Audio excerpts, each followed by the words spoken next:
Willy Dennis Njiru kwa taarifa hiyo. Kwingineko ni kwamba familia ya mtoto aliyeaga dunia James Muiruri katika hospitali ya Igegania kaunti ya Kiambu imelaumu mgomo wa madaktari wa kaunti hiyo kwa kifo cha mtoto huyo. Aidha, familia hiyo sasa inaomba serikali ya kaunti kufanya upelelezi na kuwapiga kalamu madaktari waliofaa kuwa kwenye zamu siku hiyo.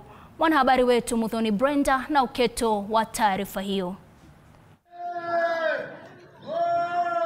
Kilio hicho cha mzee James Muiruri kilipenya kuta za hospitali ya Igegania na kusababisha hamaki miongoni mwa Wakenya baada ya video hii inayoonyesha mzee Muiruri akiwa amebeba mwili wa mjukuu wake huku akiwa na wakati mgumu kukubali matukio yaliyosababisha kifo hicho kuenea mitandaoni.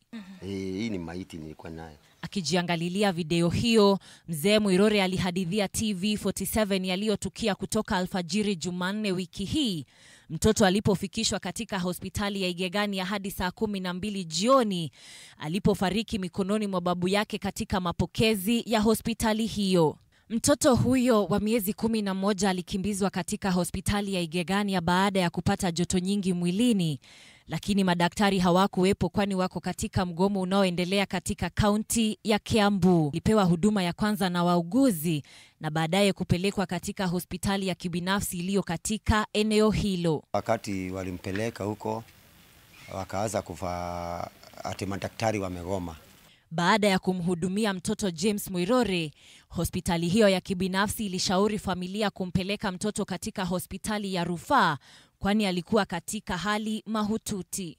Na wakati walimpeleka huko huyo mtoto akiwa kwa ambulance, hao wakasema mtoto amezidi, apelekwa hospitali kubwa. Juhudi za kusafirisha mtoto huyo hadi hospitali za kaunti nyingine ambazo hazijaathiriwa na mgomo wa madaktari ziliambulia patupu baada ya kaunti ya Kiambu kumjuza kuwa ambulensi wanazozimiliki haziwezi kusafiri hadi kaunti nyingine. Niumiza juu mimi najua ambulance ni za Kenya mzima.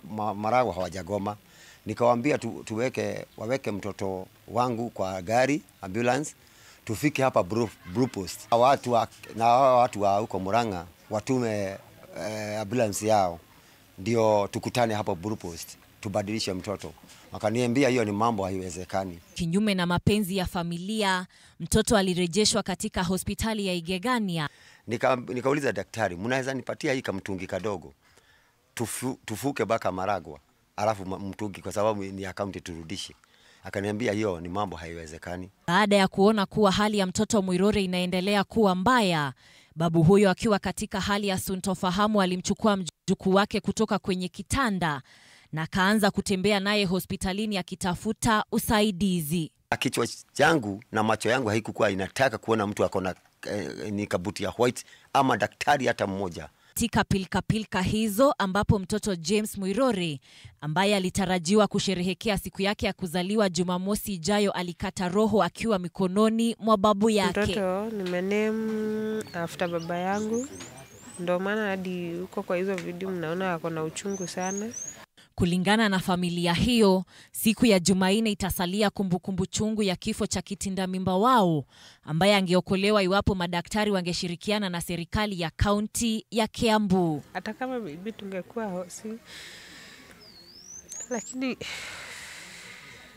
najua angekuwa, isipokuwa sasa ni hiyo mgomo. Muthoni Brenda, runinga ya TV47.